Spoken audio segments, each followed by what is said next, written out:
యాకోబు రాసిన పత్రిక 5వ అధ్యాయము 19-20 వచనాల్లో రాయబడిన మాటలు చదువుకుందాం. నా సహోదరులారా, మీలో ఎవడైనను సత్యము నుండి తొలగిపోయినప్పుడు మరి ఒకడు అతనిని సత్యమునకు మళ్ళించిన ఎడల పాపిని వాని తప్పు మార్గము నుండి మళ్ళించువాడు మరణము నుండి ఒక ఆత్మను రక్షించి అనేక పాపములను కప్పివేయనని తాను తెలుసుకొనవలెను. చదవండి. ఈ మాటల్లో మనం జ్ఞాపకం చేసుకుంటే, మీలో ఒకడు, మీలో ఎవడైనా, ఎవరి గురించి రాస్తున్నారు ఈ మాటలు? సంఘములో ఉన్న విశ్వాసులకు. కాబట్టి కొన్ని దినాలు విశ్వాసములో కొనసాగి, కొన్ని దినాల వరకు ప్రభుని వెంబడించి, కొన్ని దినాల వరకు ప్రభువు యొక్క మార్గంలో నడుస్తూ తప్పిపోతే, సత్యము నుండి తొలగిపోయిన వ్యక్తిని, సత్యము నుండి తొలగిపోవడం అంటే వాక్యం ఏమంటుంది అంటే, ప్రభు అంటున్నాడు, నేనే మార్గము, నేనే సత్యము, జీవమునైన. అంటే సత్యము నుండి తొలగిపోవడం అంటే ఏంటి అంటే, దేవునికి దూరం అయిపోవడం, దేవునికి దూరంగా అయిపోవడం. మరొక దగ్గర చెప్పబడుతుంది, వాక్యమే సత్యం. వాక్యమే ఏంటంట? సత్యం. యోహాను రాసిన పత్రికలో చెప్తాడు, 17వ అధ్యాయము, యోహాను రాసిన 17వ అధ్యాయము 17వ వచనం చదవండి ఒకసారి. సత్యమందు వారిని ప్రతిష్ఠ చేయుము, నీ వాక్యమే సత్యం. చూడండి ఏంటంట రాయబడిన మాట, నీ సత్యమందు వారిని ప్రతిష్ఠ చేయుము, నీ వాక్యమే సత్యం. ఇప్పుడు మానవుడు సత్యంలో నుంచి దూరం అయిపోతున్నంటే అర్థం ఏంటి అంటే, వాక్యానికి దూరంగా వెళ్ళిపోతున్నాడు. వాక్యానికి దూరంగా వెళ్ళిపోతే, దేవునికి దూరంగా వెళ్ళిపోతే ఆ యొక్క వ్యక్తి ఏమైపోతాడంటే సత్యానికి దూరంగా వెళ్ళిపోతాడు. పైపెచ్చు అతను పాపములో పడిపోయే అవకాశం ఉంది. అర్థమవుతుందమ్మా? దావీదు భక్తుడు చెప్తాడు, నీ ఎదుట నేను పాపము చేయకుండా ఉండడానికి నా హృదయంలో నీ వాక్యాన్ని పెట్టుకొని ఉన్నాను అంటాడు. కీర్తన గ్రంథము 119వ అధ్యాయంలో దావీదు భక్తుడు చెప్పిన మాట ఏందో తెలుసా? నేను పాపములో పడిపోకుండా, పాపానికి నేను దూరంగా ఉండడానికి, చూడండి ఎన్నో వచ్చినామమ్మా, 11వ వచనం చదవండి. నీ ఎదుట నేను పాపము చేయకుండునట్లు నా హృదయములో నీ వాక్యము ఉంచుకొని ఉన్నాను. చూడండి, పాపము చేయకుండా మనం జాగ్రత్త పడాలి అంటే, పాపములో పడిపోకుండా మనం జాగ్రత్త పడాలంటే దేవుని వాక్యానికి దగ్గరగా ఉండాలి. దేవుని వాక్యము మన హృదయంలో ఉంచుకోవాలి. సత్యానికి దగ్గరగా ఉండాలి. సత్యమైన యేసు ప్రభు యొద్దకు మనము రావాలి. చూడండి, మనం పాపములో పడిపోయే అవకాశం ఉంది. అందుకని యాకోబు రాసిన పత్రికలు ఏమంటున్నాడంటే, చూడండి, మీలో ఎవడైనను సత్యము నుండి తొలగిపోయినప్పుడు మరొక్కడు ఏం చేయాలంట? ఇది మనందరి బాధ్యతగా ఉంది. ఒక వ్యక్తి దేవునికి దూరం అయిపోతే, సత్యానికి దూరంగా వెళ్ళిపోతే, చూడండి, మరొక విశ్వాసి దాన్ని గమనించి ఏం చేయాలంట? అతన్ని సత్యానికి మళ్ళించాలి. ఇంతకీ చూడండి, అతడు సత్యంలో నుంచి తొలగిపోతే అతని యొక్క పరిస్థితి ఏంటి అంటే మరణానికి లోనవుతున్నాడు. ఆ యొక్క 20వ వచనంలో మనం చదివితే స్పష్టంగా అర్థమవుతుంది. చూడండి, అతడు సత్యం నుండి తొలగిపోతే ఏమైపోతుందంట? అతడు ఏమవుతాడంట? పాపము చేసేదానికి ఆస్కారం ఉంది. ఖచ్చితంగా పాపము చేస్తాడు. ఇప్పుడు పాపిని వాని తప్పు మార్గము నుండి మళ్ళించువాడు మరణము నుండి ఒక ఆత్మను రక్షించి అనేక పాపములు కప్పివేయనని తాను తెలుసుకోవాలి. చూడండి, మన యొక్క బాధ్యత. మీలో ఒకడు అలాగా దేవుని యొక్క మార్గముల నుండి, దేవుని అనుసరించి కొన్ని దినాలు దేవుణ్ణి వెంబడించి భక్తిపరునిగా జీవించి చివరికి కొన్ని దినాల తర్వాత మనం చూస్తే అతడు పాపంలో పడిపోయి ఉంటాడు. కారణం ఏంటంటే అతడికి వచ్చే శోధన. అతడు పడే శోధనలో నిలవడానికి అతనికి శక్తి లేకుండా, శోధనను సహించక, అందుకనే యాకోబు రాస్తూ మొదటి నుంచి చెప్పుకుంటూ వస్తాడు.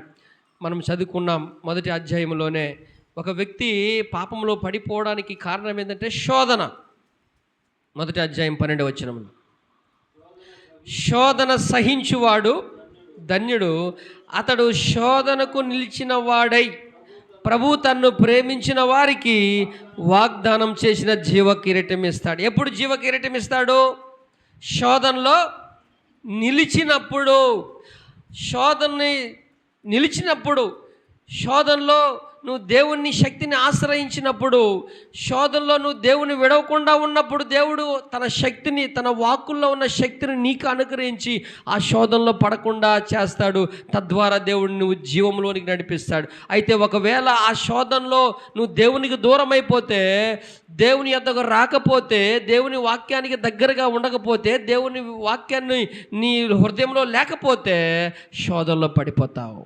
శోధనలో పడిపోతే ఏమవుతుంది అంటే, చూడండి అక్కడే రాస్తాడు, ఏమంటాడు 14వ వచనంలో, ప్రతివాడు తన స్వకీయమైన దురాశ చేత ఏడవబడి మరులు కొల్పబడిన వాడై శోధించును. దురాశ గర్భము ధరించి పాపమును కనగా పాపము పరిపక్వమై మరణాన్ని కంటుంది. చివరికి తన పరిస్థితి ఏంటయ్యా? మరణానికి దగ్గరైపోతాడు. మరణానికి దగ్గరైపోతాడు. అలాంటి స్థితిలోనికి వెళ్ళిపోతాడు. పాపము అలాంటి స్థితి తెచ్చి పెడుతుంది. అప్పుడు దాకా దేవుని వెంబడించుంటాడు, అప్పుడు దాకా దేవుని మాటలు, దేవుని భయభక్తులతో జీవించుంటాడు. కొన్ని దినాలు అతను శోధనలో పడినప్పుడు, సాతాను శోధించినప్పుడు, వాని వాక్యంలో లేకపోతే, వాని హృదయంలో వాక్యం లేకపోతే, అతడు దేవుని అనుసరించడం తక్కువైపోతే శోధన అతన్ని పడేస్తుంది. కనుక ఈనాడు దావీదు చెప్తున్నాడు, ఏం చెప్తున్నాడంటే, నీ ఎదుట నేను పాపం చేయకుండా ఉండాలంటే నా హృదయంలో ఏం పెట్టుకున్నానంట? వాక్యము పెట్టుకొని ఉన్నాను. ఈనాడు వాక్యము నీకు శక్తిని ఇస్తుంది. ఈనాడు దేవుని యొద్దకు వచ్చి దేవుని మాటలు వింటూ ఉంటే, ఇది ఊరికే పోదు. ఇది ఏదో వింటున్నాం వెళ్ళిపోతున్నాం, ఇది ఆషామాష కాదు. ఈ వాక్యం నీ హృదయంలో ఉంటూ నీకు బలాన్ని ఇస్తుంది. దేంట్లో నుంచి? శోధనలో పడకుండా, దేవునికి వ్యతిరేకంగా పాపంలో పడకుండా. చూడండి, అనేకమైన శోధనలు మానవునికి ఎదురవుతాయి. దానికి మానవుడు తట్టుకోలేకపోతున్నాడు, నిలబడలేకపోతున్నాడు. కారణం ఏంటంటే దేవుని వాక్యము ద్వారా దేవుడు బయలుపరిచే శక్తి మనలో తక్కువైపోయినప్పుడు శోధనలో పడిపోయే అవకాశం ఉంది. చూడండి, మానవుడు సాధారణంగా ఎలాంటి శోధనలో పడిపోతాడు అంటే, కొరింథీయులు రాసిన మొదటి పత్రిక 6వ అధ్యాయంలో అపోస్తలుడైన పౌలు చక్కగా వివరిస్తాడు. మానవుడు అనేకమైన ఇలాంటి శోధనలు పడినప్పుడు, ఈ శోధన వల్ల మానవుడు ఏమవుతాడంటే నిత్య రాజ్యానికి వారసుడు కాడు. చూడండి ఒకసారి 6వ అధ్యాయము 9వ వచనం నుంచి చదువుకుందాం. అన్యాయస్తులు దేవుని రాజ్యమునకు వారసులు కానేరని మీకు తెలియదా? ఎక్కడికి చేరుకోరంటే వీళ్ళు? దేవుని రాజ్యానికి.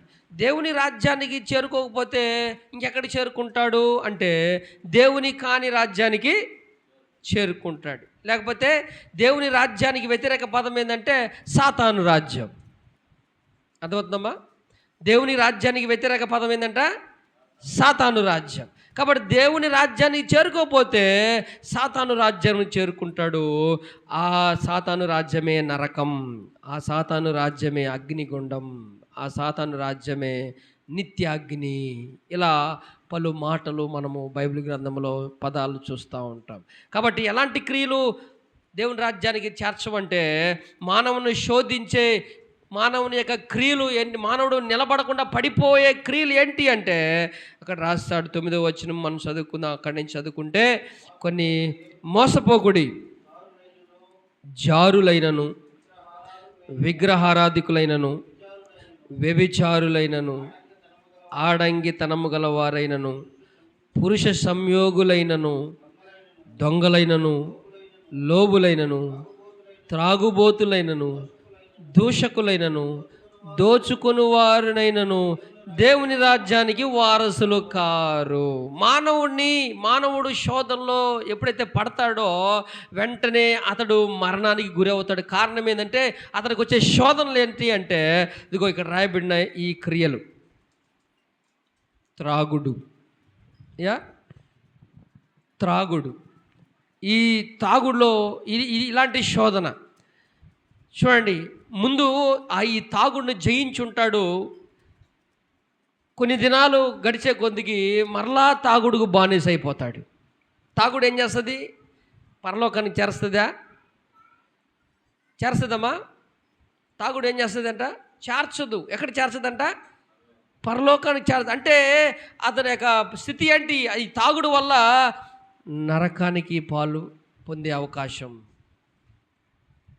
తాగుడు మాత్రమే కాదు, వ్యభిచారం. చూడండి, వీళ్ళంతా ఎవరు అంటే కొన్ని దినాలు భక్తి జీవించిన వాళ్ళు, కొన్ని దినాలు ప్రభుని వెంబడించిన వాళ్ళు, తర్వాత శోధనకు గురై శోధనలో నిలబడకుండా ఇలాంటి పోరాటాలు నీకు వచ్చిన ఆ పోరాటంలో నిలవకుండా నువ్వు మరలా తాగుడు జోలికి వెళ్ళిపోతే, నువ్వు మరలా వ్యభిచారం జోలికి వెళ్ళిపోతే, నువ్వు మరలా దొంగతనం జోలికి వెళ్ళిపోతే, మరలా దూషించే పరిస్థితి పెట్టుకుంటే ఇలాంటి క్రియలు నీకు మరణాన్ని తెచ్చిపెడుతుంది. ఇది మానవుడు ఎదుర్కొనే శోధనలు ఇవి. ఈ శోధనలో నువ్వు పడకుండా ఉండాలంటే నీలో ఏముండాలంట? దేవుని వాక్యము. దేవుని వాక్యం నీ హృదయంలో ఉన్నప్పుడు ఆ వాక్యము నీకు ఆత్మీయంగా బలాన్ని ఇస్తుంది. దేవుని శక్తి. వాక్యమే ఎవరు? వాక్యం అంటే ఎవరు? ప్రభు అంటున్నాడు, ఆదియందు వాక్యం ఉండెను, వాక్యము దేవుడై ఉండెను. వాక్యమే ఎవరంట? దేవుడే. కాబట్టి వాక్యం నీలో ఉంది అంటే దేవుడు నీలో ఉన్నాడు. ఆయనే నీలో ఉంటే నిన్ను పరిశుద్ధ మార్గంలో నడిపిస్తాడు, సత్యమైన మార్గంలో నడిపిస్తాడు. ఇలాంటి శోధన నువ్వు శోధన పొందినప్పుడు వాటిని వెంటనే జయించడానికి నీకు శక్తిని దేవుడు ఇస్తాడు. హల్లెలూయా. కాబట్టి ఒకవేళ మీలో యాకోబు రాస్తే ఏమంటాడు చూడండి, ఈ క్రియలన్నీ చూశారు కదా, ఏంటంట ఒక్కసారి చదవండి. ఇలాంటి చూడండి, మానవుడు అప్పుడు చూడండి శోధించే విషయాలు, సాతానుడు శోధించే విషయాలు. ఈ శోధనలో మానవుడు ఎప్పుడైతే పడిపోతాడో, బలము లేకపోతే చూడండి, యేసు ప్రభు బోధించేటప్పుడు 4 విత్తనాలు ఒక్కొక్క చోట్ల పడిందంట. వాక్యమే ఏంటి అంటే విత్తనం. ఆయన బోధించేటప్పుడు కొన్ని త్రోవలో పడిపోయాయి, కొన్ని ముండ్ల పొదలో పడాయి, కొన్ని రాతి నేల మీద పడ్డాయి, కొన్ని మంచి నేల మీద పడ్డాయి. ఏ విత్తనం ఫలించిందంట? మంచి నేల విత్తనం పడింది. కారణం ఏంటంటే దాన్ని సాతాను ఎత్తుకోపోలా. ఏమా, ఈనాడు వాక్యము త్రోవలో పడితే ఎక్కడ ఆ మాటలు విని అది సత్యమని గ్రహించి మానవుడు హృదయంలో చేర్చుకుని రక్షించబడతాడని సాతానుడు ఎదురు చూస్తూ ఉంటాడంట. వాక్యము పడిన వెంటనే ఎక్కడ మారు మనసు పొందుతారు అన్న పగతో, అన్న ఆలోచనతో సాతానుడు వెంటనే ఎక్కడి నుంచి వాక్యం తీసేయాలా అని వాడి పని వాడు చేస్తూ ఉంటాడు, వాక్యం నీలో నిలబడకుండా చేయడానికి. కాబట్టి ఈ మాటలు మనము వింటుండగా దేవుడు ఈ క్రియలు మానవుడు పడే ఈ ప్రమాదంలో ఉంది, భయంకరమైన క్రియలు ఇవి మానవుడికి ఎదురొచ్చే శోధనలు ఇవి. ఈ శోధనలు అనుదినము మనం చూడండి జయిస్తూ ఉండాలి. జయించాలంటే దేవుని యొక్క వాక్యం మనలో ఉండాలి. కనుక యాకోబు రాస్తూ ఏమంటాడంటే, ఒకసారి రండి, ఏమంటాడంటే, మీలో ఎవడైనానో సత్యము నుండి తొలగిపోయినప్పుడు, సత్యం నుంచి తొలగిపోయాడంటే ఏంటి? వాక్యం నుండి తొలగిపోయాడు. వాక్యం నుండి తొలగిపోయాడంటే ఏంటి? ఆ శోధనలో ఏదో ఒక దాంట్లో అర్థమవుతుందా? ఆ శోధనలో ఏదో ఒక శోధనలో పడిపోయి ఉంటాడు. అలాంటి సమయంలో మరొక విశ్వాసి గ్రహించి, అర్థమవుతుందా? సాధారణంగా ఏంటంటే ఒక వ్యక్తిలో ఒక పొరపాటు మనకు కనిపిస్తే ఆ పొరపాటుని లోకమంతా చెప్పేస్తాం మనం. ఏం అర్థమవుతుందా? ఆ యొక్క వాళ్ళకి జరిగిన ఆ యొక్క పొరపాటు, తను చేసే పనులు ఒకవేళ నీ కంటికి కనిపిస్తే నువ్వు ఇంకొక వ్యక్తి ఇలాగ చెప్పుకుంటా ఒక 2 రోజులకంతా గ్రామం అంతా కూడా తెలిసిపోతుంది. కానీ ఇక్కడ వాక్యం ఏమంటుందంటే మరొక వ్యక్తి ఏం చేయాలి అంటే అతను సత్య మార్గము వైపు నడిపించాలి అనేది దేవుని వాక్యం మనకు చెబుతుంది. చదవండి ఆ మాట. చూడండి, మీలో ఎవడైనా సత్యము నుండి తొలగిపోయినప్పుడు మరొక్కడు అతనికి ఏం చేయాలంటే సత్య మార్గానికి మళ్ళించేది పోయి అతని గురించి భయంకరంగా ఇతరులకు చెప్పే ప్రయత్నం చేస్తూ ఉంటారు. ఈనాడు మనం తెలుసుకోవాల్సింది ఏంటంటే అతడు కొన్ని దినాలు ప్రభు మార్గంలో జీవించి ఉంటాడు. అతడు కొన్ని దినాలు విశ్వాసిగా ఉంటాడు. మరలా మనం కొన్ని దినాలు చూస్తే ఏదో ఒక శోధనలో పడిపోయి అతడు తన విశ్వాసాన్ని కోల్పోయి పాపంలో పడిపోయాడు. అలాంటి వ్యక్తికి మంచి మార్గము అంటే దేవుని యొక్క మార్గము బోధించి అతడు మరలా సత్యములోనికి నడిపించేవారుగా మనము ఉండాలి. అతడు ఏదో శోధనలో పడ్డాడని మనకు తెలుసు, లేకపోతే పాపంలో పడడు, ఏదో ఒక శోధనలో పడి ఉంటాడు. అలాగ నీకు తెలిసినప్పుడు, నువ్వు గుర్తెరిగినప్పుడు అతడికి దేవుని మాటలు బోధించే వ్యక్తిగా నువ్వు ఉండి అతడు ఏ మార్గాన్ని కోల్పోయాడో మరలా ఆ మార్గానికి తీసుకొచ్చే బాధ్యత నీకు నాకు ఉందని ఈ వాక్యం హెచ్చరిస్తుంది. కాబట్టి అలాంటి వ్యక్తిని నడిపిస్తే ఏం చెప్తున్నాడో చూడండి 20వ వచనంలో, పాపిని వాని తప్పు మార్గం నుండి మళ్ళించువాడు మరణములో నుండి ఒక ఆత్మను రక్షిస్తున్నాడు అని మనం గమనించాలి. హల్లెలూయా. ఎక్కడి నుంచి అంతే కదా. ఇప్పుడు పాపములో పడిపోతే పాపములో వచ్చే జీతం ఏంటి? మరణం. నువ్వు ఏదో దేవుని మాటలు చెప్పి ఆ తప్పు మార్గం నుంచి నువ్వు మళ్ళిస్తే ఎక్కడి నుంచి రక్షిస్తున్నావు అతన్ని అంటే మరణంలో నుండి నువ్వు రక్షిస్తున్నావు. అది ఏదో ఒక శోధనలో పడిపోయి తప్పిపోయాడు. నువ్వు దేవుని మాటలు చెప్పి అట్లా కాదు ఇట్లా కాదు అని దేవుని మాటలు చెప్పి అతన్ని మరలా పైకి లేపే వ్యక్తిగా నువ్వు ఉండాలి. అతడు నీ మాటలు గ్రహిస్తే, దేవునికి అవకాశం ఇస్తే, మరలా అతను మారు మనసు పొందితే అతడు పోయిన తప్పు మార్గం నుంచి మరలా రావడానికి ఆస్కారం ఉంది. అర్థమవుతుందా? ఈనాడు అనేక మంది రక్షించబడి ప్రభును వెంబడిస్తూ విశ్వాసములు ఎదుగుతూ అనేక మంది తప్పిపోయే వాళ్ళు ఉన్నారు. అనేక మంది పాపంలో పడిపోయే వాళ్ళు ఉన్నారు. నీ కళ్ళ ముందుట అలాంటి వాళ్ళు కనిపిస్తే నువ్వు వారి గురించి ఏదో చెడుగా బయట చెప్పుకోకుండా దేవుని మాటలు దేవుని యొద్దకు నడిపించేవారుగా నువ్వు ఉంటే ఒక ఆత్మను నరకంలోనికి ఒకవేళ నీ మాటలు విని మరలా ప్రభు యొద్దకు రాగలిగితే అతడు రక్షించుకుంటాడు. హల్లెలూయా. కాబట్టి ఒకటి గమనించు, నువ్వు మరణంలో నుండి ఒక వ్యక్తిని రక్షిస్తున్నావని గుర్తించు. రెండో విషయం చెప్దాం. నువ్వు అలాంటి వారిని నువ్వు ప్రభులోనికి సత్య మార్గం మరలా తప్పిపోయిన సత్య మార్గంలోనికి రప్పిస్తే ఒకటి మరణంలో నుండి నువ్వు రక్షిస్తున్నావు. రెండవది గలతీ రాసిన పత్రిక చూడండి ఒకసారి. అక్కడ ఏమంటున్నాడంటే గలతీ రాసిన పత్రికలో 6వ అధ్యాయం 1వ వచనం చదవండి. సహోదరులారా, ఒకడు ఏ తప్పిదములోనైనను చిక్కుకున్న ఎడల, తప్పిదం అంటే ఏంటి అయ్యా? తప్పిదములో చిక్కుపోవడం అంటే ఏంటి? ఇప్పుడు మనం చదువుకున్న దాంట్లో ఏదో ఒక దాంట్లో చిక్కుకుపోతే అతడు దానికి చిక్కుకున్నప్పుడు ఆత్మ సంబంధులైన మీలో ప్రతివాడు తానును శోధింపబడుదునేమో అని తన విషయంలో తాను చూచుకుంటూ సాత్వికమైన మనసుతో అట్టి వారిని తప్పిదములో మునిగిపోయిన వారిని ఏం చేయాలంట మంచి దారికి తీసుకుని రావాలెను. హల్లెలూయా. ఏ మార్గం అంటే ఇది? మంచి. తప్పిపోయాడు దేంట్లో ఒకటి, ఏదో ఒక అలవాటు చేత శోధింపబడి దాంట్లో పడిపోయాడు. అది వ్యభిచారమో, అది తాగుడో, అది అది దూషించే విషయంలోనో, లేకపోతే దొంగతనమో, మనం చదివిన ఈ విషయం దేవుని రాజ్యానికి ఏదైతే చేర్చదో, దేవునికి వ్యతిరేకమైన క్రియలు, జారత్వమో, ఇంకా ఏదేదో నీ కంటపడినప్పుడు తానును శోధించబడతాడేమో అని గమనిస్తూ, అంటే మనల్ని మనము జాగ్రత్త పరుచుకుంటూ, అర్థమవుతుందా? మనల్ని మనము జాగ్రత్త పరుచుకుంటూ అలాంటి స్థితిలో ఉన్న వారిని మంచి దారికి తీసుకొని రావాలి. అర్థమవుతుందా?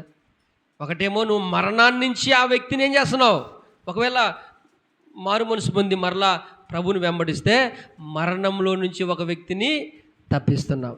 రెండవది, చెడిపోయిన మార్గంలో నుంచి మంచి మార్గానికి తీసుకొని వస్తున్నావు. ఆ ప్రక్రియలో నిన్ను నీవు కాపాడుకోవాలి, మనల్ని మనము కాపాడుకుంటూ అవతల వ్యక్తిని మనం లాక్కొని రావాలి. అర్థమవుతుందమ్మా? మూడవది చూద్దాం. మూడవది యోధా గ్రంథం, ప్రకటన గ్రంథం ముందు ఉంటుంది. యోధా పత్రిక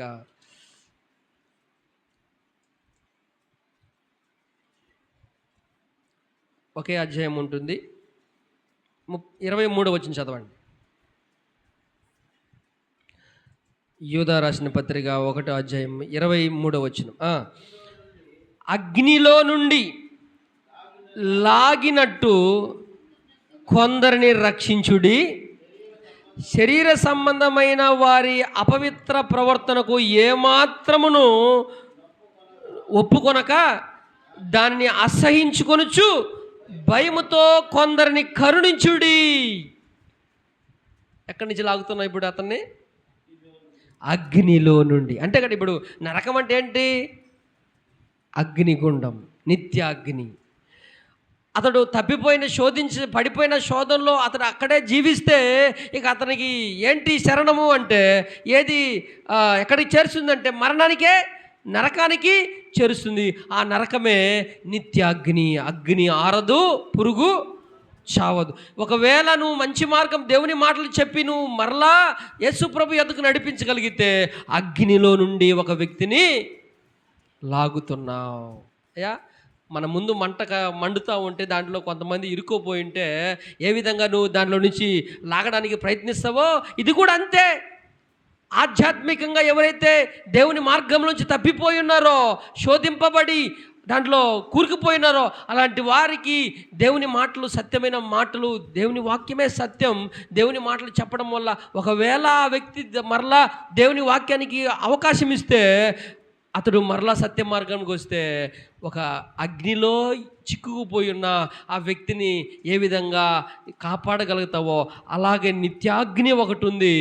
అది పాపము ద్వారా వచ్చే ఆ పరిస్థితి. ఆ నిత్యాగ్నిలో నుంచి ఒక ఆత్మను నువ్వు రక్షిస్తున్నావు. అర్థమవుతుంది? మీలో ఒకడు అంటే ఎవరికి రాస్తున్నాడు ఈ మాటలు? ఎవరికి రాస్తున్నాడంటే కొన్నాళ్ళు విశ్వసించి, కొన్నాళ్ళు ప్రభుని నమ్మి, కొన్నాళ్ళు ప్రభుని వెంబడించి చివరికి అతనికి ఏదో ఒక శోధన, దేవునికి దూరం అయిపోవడం వల్ల. శోధన ఎందుకు వస్తుంది అంటే దేవునికి దూరం అయిపోవడం వల్ల, వాక్యానికి దూరం అయిపోవడం వల్ల. భక్తి జీవితానికి ఒక వ్యక్తి దూరం అయిపోతే ఏదో ఒక సమస్యలో ఇరుక్కుంటాడు. అది మామూలు సమస్య కాదు, పాపాన్ని తెచ్చిపెట్టే సమస్య. అర్థమవుతుందే? పాపాన్ని తెచ్చిపెట్టే సమస్య. దురాశ గర్భము ధరించి పాపమును కనగా. మనం చదవబడిన ఈ మాట దేవుని రాజ్యానికి ఏదేది చేర్చదో అవన్నీ కూడా పాప సంబంధమైన క్రియలే. తాగుడు, వ్యభిచారం, జారత్వం, విగ్రహారాధన, తర్వాత దొంగతనం, దూషణ, అక్కడ చదివాం కదా ఇందాక మాటలు. అవన్నీ కూడా దేవుని రాజ్యానికి చేర్చండి. ఒకవేళ మనలో ఏ ఒక వ్యక్తి అయినా శోధింపబడి ఆ పరిస్థితిలో ఇరుక్కుపోతే అలాంటి వ్యక్తులకి దేవుని మాటలు చెప్పి, సత్యమైన మార్గం మాటలు చెప్పి, దేవుని యొక్క మాటల చేత వారు ఆదరించబడి మరలా రాగలిగితే దేవుడు వారిని రక్షిస్తాడు నీ ద్వారా. అలాంటి వ్యక్తి నీ ప్రయత్నము ద్వారా వస్తే నువ్వు అగ్నిలో నుండి ఒక వ్యక్తిని లాగుతున్నావు. పాడైపోయిన మార్గంలో నుంచి మంచి మార్గానికి నడిపిస్తున్నావు. మరణములో నుండి లాగి జీవాన్ని నువ్వు అందిస్తున్నావు. హల్లెలూయా. ఈనాడు దేవుని వాక్యం అంటే చాలామంది జీవితాల్లో మనము ఒకరి పొరపాట్లు విచ్చలవిడిగా బయటికి చెప్పేవారంగానే ఉంటాం. మనం అలాంటి తప్పుల్లో ఉన్నాడు, ఇలాంటి తప్పుల్లో ఉన్నాడు, ఇలాంటి పాపంలో ఉన్నాడు అని చెప్తూనే ఉంటాము. కానీ ఇలాంటి ప్రయత్నం ఎప్పుడైనా చేసావమ్మా? ఎందుకు అలాగ జీవిస్తావు? మరలా నువ్వు దేవుని యొద్దకు రా, దేవుని యొద్దకు ఆశ్రయించు, మరలా నువ్వు నీ భక్తి కాపాడుకో అని మంచి మాటలు ఎప్పుడైనా చెప్పావా? దేవుని మాటలు మనల్ని హెచ్చరిస్తూ ఉంది. మీలో ఒకడు సత్య మార్గం నుంచి తొలగిపోతే ఏం చేయాలంట? మరొకరు సత్య మార్గానికి నడిపించాలి. ఆ బాధ్యత. ఒకవేళ అతను దేవుని మాటకి లొంగితే తన ప్రాణం రక్షించుకుంటాడు. నీవైతే మరణంలో నుండి ఒక వ్యక్తిని లాగినట్టుగా లాగుతావు. పాడైపోయిన మార్గంలో నుంచి మంచి మార్గంలో నడిపిస్తూ ఉన్నావని వాక్యం చెప్తాం. ఇది సంఘములో ఉన్న రక్షించబడి కొన్నాళ్ళు రక్షించబడి పవిత్ర జీవితం జీవించి భక్తిపరులుగా జీవించి నశించిపోయిన వారు. పౌలు ఏమంటాడో తెలుసా? ఒకసారి చూడండి, రోమీలు రాసిన పత్రిక. పౌలు ఏమంటాడంటే, ఇంతవరకు మనము సంఘములో ప్రభుని వెంబడించి శోధనలో తప్పిపోయిన వారి గురించి చదువుకున్నాం. ఇప్పుడు మనము సంఘము వెలుపల ఉన్న వారి కోసం చదువుకుంటున్నాం. అపోస్తుడైన పౌలు యొక్క ఆవేదన, హృదయాభిలాష ఏం చెప్తున్నాడంటే, సంఘములో ఉన్న వారికి మాత్రమే కాదు, సంఘము వెలుపల ఉన్న వారి కొరకు కూడా మనం జాగ్రత్తగా మన వంతు ఏం చేయాలంటే 11వ అధ్యాయం పౌలు చెప్తున్న మాట ఏందో తెలుసా? 11వ అధ్యాయము 13వ వచనం 14వ వచనం చదవండి. అన్యజనులకు మీతో నేను చెప్పుచున్నాను, నేను అన్యజనులకు 13వ వచనం 14వ వచనం, అన్యజనులకు మీతో నేను మాట్లాడుచున్నాను, నేను అన్యజనులకు అపోస్తులనై ఉన్నాను గనుక ఏ విధము చేతనైనను నా రక్త సంబంధులకు రోషం పుట్టించి వారిలో కొందరినైనా రక్షింపవలెనని నా పరిచర్యను ఘనపరుస్తున్నాను. ఇది సంఘానికి వెలుపల క్రీస్తు నమ్మని వారి గురించి అపోస్తుడైన పౌలుకున్న ఆవేదన, ఆ యొక్క ఆక్రందన ఏంటంటే, ఏ విధము చేతనైనాను సరే. ఇప్పుడు పౌలు ఎవరికి సంబంధించిన వాడంటే యూదులకు సంబంధించిన వాడు. అంటే ధర్మశాస్త్రం ఆది నుండి దేవుడు ఏర్పాటు చేసిన అబ్రహాము ద్వారా ఏర్పడిన సంతానం కాబట్టి యూదులు వాళ్ళు. మిగతా ప్రజలందరూ కూడా ఏం రాయబడింది? అన్యజనులు. యూదులైనా సరే కొంతమందిని యేసు ప్రభువును అంగీకరించకుండా ఉన్నారు.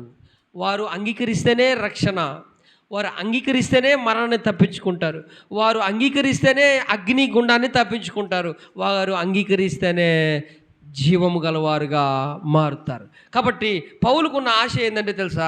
14వ వచనంలో ఏం చెప్తున్నాడంటే, 2వ వచనం నుంచి, అంటే ఏ విధము చేతనైనను నా రక్త సంబంధులకు రోషం పుట్టించి వారిలో కొందరినైనా రక్షింపవలనని నా పరిచర్యను. చూడండి, ఇలాంటి బాధ్యత నేడు మనకు కూడా ఉండాలి. ఇంతవరకు సంఘములో ఉన్న వ్యక్తి తప్పిపోయిన తర్వాత ఆ వ్యక్తిని ఎలాగ చేర్చాలని మనం చూసాము. ఇప్పుడు ఏంటంటే, రక్షించబడని మన బంధువులు లేకపోతే మన రక్త సంబంధులు, మన అన్నదమ్ములు, మన అక్క చెల్లు పరిస్థితి ఏంటి? వారును నరకాన్ని తప్పించుకోవాలంటే ఎక్కడికి రావాలి? అమ్మ ఇక్కడే ఉన్నారా? వారును నరకాన్ని తప్పించుకోవాలంటే ఎక్కడికి రావాలి? యేసు ప్రభు యొద్దకు రావాలి. వారును జీవాన్ని పొందుకోవాలంటే ఎక్కడికి రావాలి? యేసు ప్రభు యొద్దకు రావాలి. కాబట్టి పౌలు ఏమంటున్నాడు తెలుసా? ఎలాగైనా సరే నా రక్త సంబంధులకు రోషం పుట్టించి వారిలో కొంతమంది నన్ను రక్షించుకోగలిగితే దానికి ప్రయాసపడతా ఉన్నాడు. అర్థమవుతుందా? ఈనాడు ఇలాంటి భారం నీకు నాకు కూడా ఉండాలి. మనం రక్షించబడ్డాం, మనము ఆయన రాజ్యానికి వెళ్తాం. రక్షించబడని వాళ్ళ పరిస్థితి ఏంటి అనేది పౌలు మనకు నేర్పిస్తున్నాడు. చూడండి ఇంకేమంటున్నాడంటే 10వ అధ్యాయము 1-2 వచనం చదివితే, సహోదరులారా, ఇశ్రాయేలీయులు రక్షణ పొందవలెనని నా హృదయాభిలాషయు వారి విషయమై నేను దేవునికి చేయు ప్రార్థనయున్నది. వారు రక్షించబడాలని ఏం చేస్తున్నాడంటమ్మా? ఏం చేస్తున్నాడంట? ప్రయత్నిస్తున్నాడు, ప్రార్థన చేస్తున్నాడు. ఈనాడు నీవు కూడా నీ యొక్క సొంత ప్రజలు, నీ రక్త సంబంధుల యొక్క పరిస్థితి ఏంటి? ఇంకా ప్రభు యొద్దకు రాని వారి పరిస్థితి ఏంటి? నువ్వు ఏమాత్రం ఒక్కరంతన శ్రద్ధ తీసుకుంటున్నావా? శ్రద్ధ అంటే ఏంటి? ప్రార్థన చేయడం, వారికి ప్రార్థన చేయడం. దేవా, వారు కూడా అవకాశం ఇవ్వు. దేవా, వారు కూడా నిన్ను తెలుసుకోవడానికి వారికి కూడా అవకాశం ఇవ్వు.